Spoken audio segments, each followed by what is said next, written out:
Hi అండి, అందరికీ నమస్తే. అందరూ బాగుండాలని మనస్ఫూర్తిగా కోరుకుంటున్నాను. కార్తిక్ గురించి ఎటువంటి అప్డేట్స్ లేవని చెప్పేసి, ఎందుకు వీడియోస్ చేయట్లేదని చెప్పేసి కొంతమంది అడుగుతూ ఉన్నారు. నేను ఇప్పుడు వాళ్ళకి చెప్పాలనుకుంటుంది ఏంటి అంటే, కార్తిక్కి 3-4 మంత్స్ నుంచి అయితే థెరపీస్ ఏమి ఇప్పించడం లేదు. లైఫ్ కొన్నిసార్లు మనకి పాఠాలు నేర్పిస్తూ ఉంటుంది.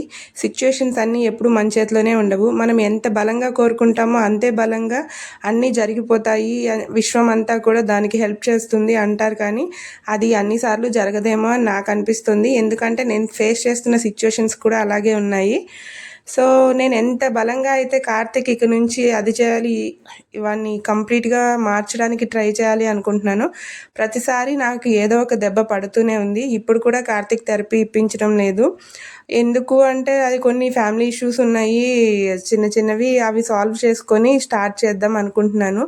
ఈవెన్ కార్తిక్ నా మాట కూడా వినడం మానేశాడు. సో ఎందుకు ఇలా అవుతుంది ఏంటి నాకు తెలీదు. చూద్దాము. ఎలాగైతే మనం ఈ సముద్రం అలలు ఎలాగైతే అలుపు లేకుండా ప్రవహిస్తూనే ఉంది, అది ఎలాగైతే చేస్తూ ఉందో, నేను కూడా ఎప్పటికీ నా బాబు గురించి అలాగే ట్రై చేస్తానని కోరుకుంటున్నాను. చూడండి, సముద్రాన్ని చూసి మనం కూడా ఎన్నో నేర్చుకోవచ్చు. సో నేను కూడా అలాగే అనుకుంటున్నాను. ఎవరైతే కార్తిక్ గురించి కన్సర్న్ చూపిస్తున్నారో వాళ్ళందరికీ thank you so much. Please ఎవరైనా సరే పిల్లలకి థెరపీస్ అవి మాన్పించకండి, కంటిన్యూ చేస్తూ ఉండండి. వాళ్ళ గురించి మనం నిరంతరంగా శ్రమిస్తూనే ఉండాలి. దయచేసి నన్ను సపోర్ట్ చేస్తారని చెప్పి మనస్ఫూర్తిగా కోరుకుంటున్నాను. Thank you so much. Please subscribe our channel.